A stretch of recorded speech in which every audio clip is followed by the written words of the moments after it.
seorang pebisnis itu Ya. tiba-tiba dia jatuh bangkrut, Oh, I see. ya. Bagaimana dia itu bisa menggunakan rasa yang lemah tadi itu, Karoma? Atau solusinya bagaimana sih? Misalnya dia lagi bener-bener bangkrut, supaya ada titik balik untuk membangun bisnis baru yang berkelanjutan, tapi yang based on usaha intuisi aja dulu. Apa gitu? Pertama kali apa yang harus dilakukan gitu? Yang pakai intuisi aja dulu. Misalnya dirimu nih, usaha lagi bener-bener bangkrut, dek ke bawah gitu. Pertama kali yang dilakukan tuh apa? Supaya nggak kehilangan harapan dan bunuh diri. Oh my God, ini pertanyaan dalam banget ya Mas ya. Ngeri. Let me think about it.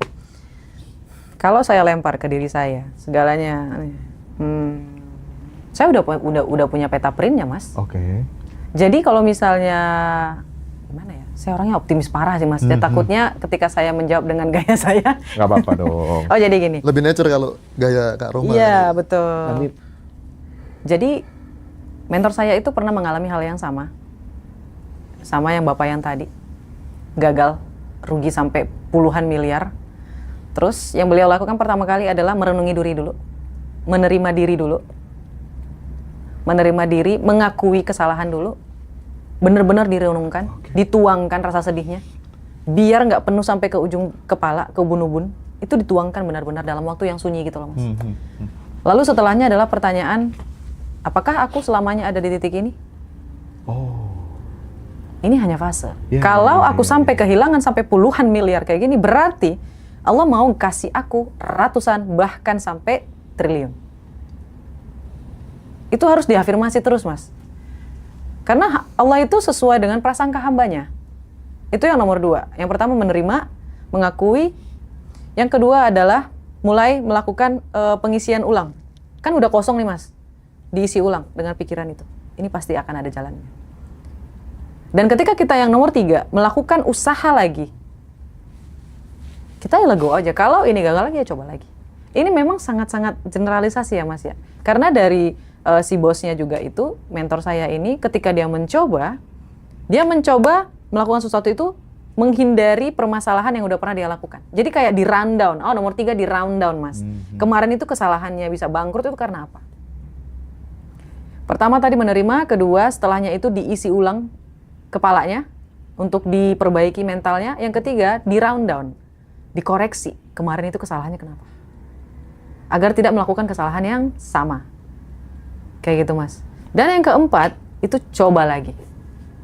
Memang gak gampang Mas. Iya. Tapi masalahnya orang-orang yang mengalami pilot kayak gini memang sudah dijanjiin sama Allah yang jauh lebih luar biasa. Iya. Rata-rata orang yang udah jatuh ke bawah, gak ada jalan mau ke atas Mas, itu naiknya sampai astagfirullah.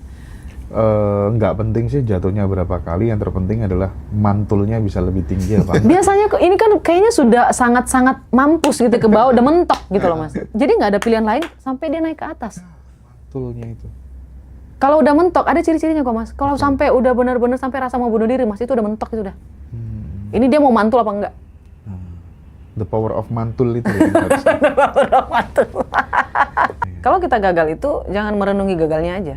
Kita harus tahu, kita harus mengakui salah aku di mana. Besok-besok aku apa yang harus nggak aku lakuin, tujuannya mau seperti apa. Diperbaharui lagi tujuannya kayak gitu.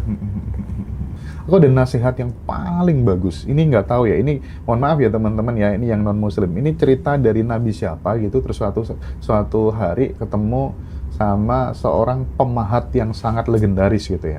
Pemahat, terus kemudian si Nabi itu, nggak tahu ini Nabi itu siapa ya. Pokoknya ini cerita yang aku dapat di pesantren dulu lah. Kemudian dia minta tolong dong, dari pengalaman hidupmu di usia yang sekarang ini, yang sudah tidak muda ini, tolong kamu ringkas lewat beberapa kata aja, tulis di cincin itu, cincinnya mau aku pakai gitu. Ternyata ditulis dengan 3 kata, semua akan berlalu gitu. Masya Allah. Jadi mau sedih ya akan berlalu, Mau senang mau pun. bahagia juga akan berlalu gitu ya.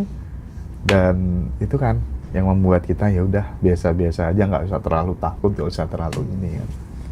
Dan orang yang udah pilot itu Mas, jangan takut deh.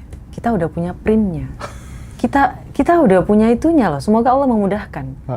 Ibaratnya kayak sudah pernah ngalamin dapat uang miliaran gitu loh Mas. Dia udah tahu caranya gitu loh Mas. Yang sulit itu kan 100 juta. Heeh. 1 miliar, Heeh. 10 miliar. Setelahnya selesai. Selesai, itu udah gampang Nyata banget. sih itu. Iya, Itu betul. nyata sih. Ya, jadi 100 juta pertama tuh memang ngos-ngosan sih. Aduh, luar biasa Mas. Cara menerima diri ketika anak berulang kali jual motor ketika ribut sama orang tua. Nah, Ini kasus baru ini.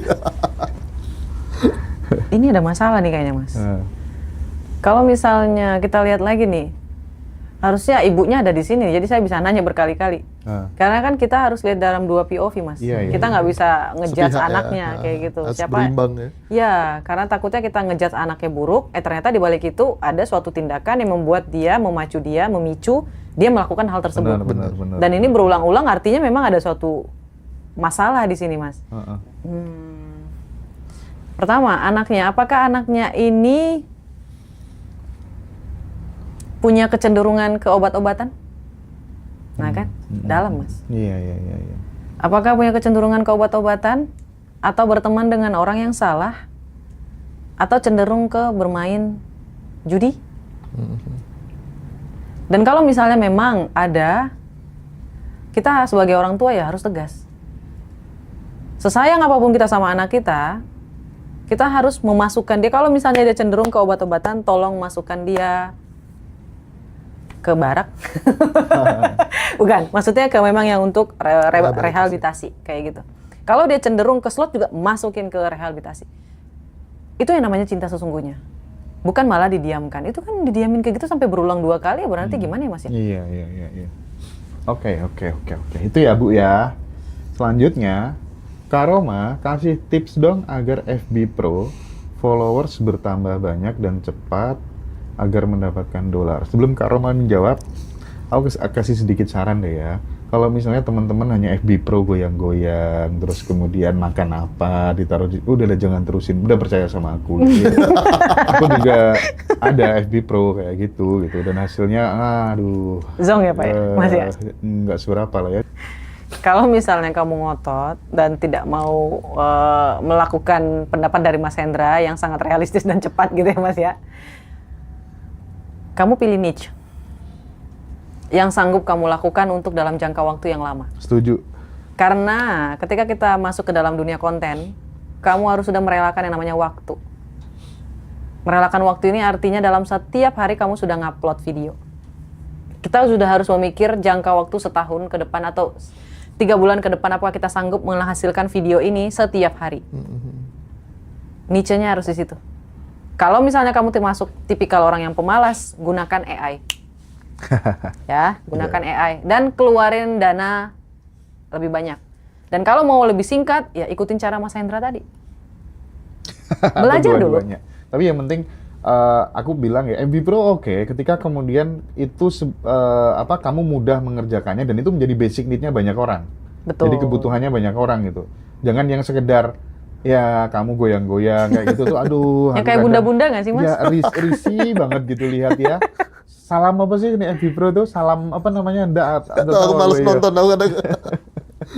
Itu ya buat teman-teman ya.